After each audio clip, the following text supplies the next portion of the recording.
Why would I pay a higher interest rate to access a policy loan than what I'm earning on my cash value? This is a question that is probably one of my favorites, because it's a question that I had, and it's a question that a lot of our top clients have, because it's a good question. It's like, why would I pay 5% if I'm only earning 3%? Now, I'm going to answer this three ways. The first way is if this was just in a bubble and I literally gave you a financial product that could only earn 3%, and I said, you have to charge me 5% to access your money, but your money continues to grow, mathematically, that would not make sense. And mathematically, I would advise you to have nothing to do with that product. The second way to answer that is human behavior. To say, if you go back to the 3%, 5%, you could say, well, this 3% compounds the rest of my life. And, human behavior will say, I won't get compounding for the rest of my life. And so even at a 3% lifetime rate, that would be better than a one-time,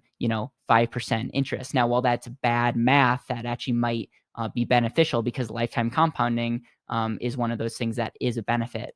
But the way that I would answer this would be looking at the true value of life insurance. A lot of times people will look at maybe an internal rate of return and it might be 3.5% or 4%. And that's all the value that they give life insurance. But life insurance gives you so many other benefits, like a permanent death benefit, like future options in retirement, like the ability to control capital, the ability to save more. There's so many other riders. And one of the things that we do is we try to help our clients understand that life insurance as a multidimensional asset is far greater than the 5 or 6% that you would pay to access capital. And so really my favorite thing is to just elevate the value of life insurance as an asset class. And if you can't justify it being like a 5 or 6% value to you in your future, then I just wouldn't do it, period, because I don't want to have bad math as it relates to my long-term financial life. And so I give this answer another way in a Q&A.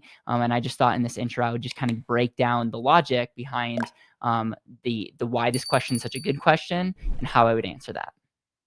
If growth is 4%, does it wash out or make almost negligible the interest on loan?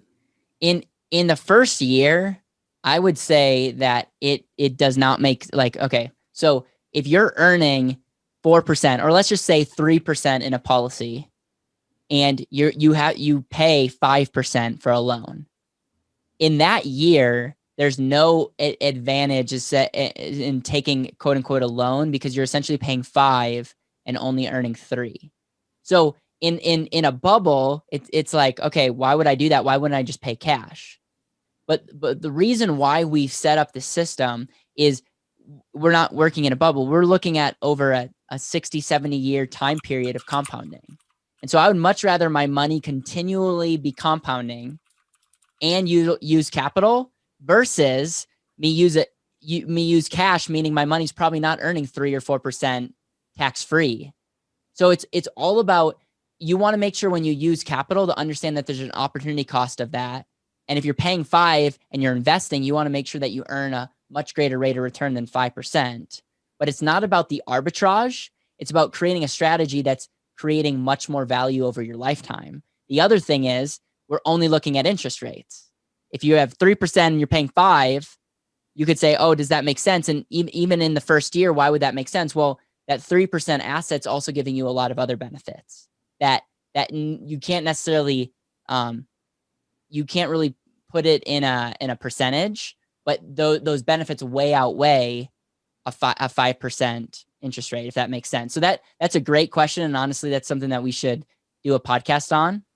But essentially the long-term benefits of a policy way outperform 5%. And that's why we don't care about arbitrage. We want to make sure if we use a loan, if we pay 5%, we want to make sure that we can earn way more than 5%.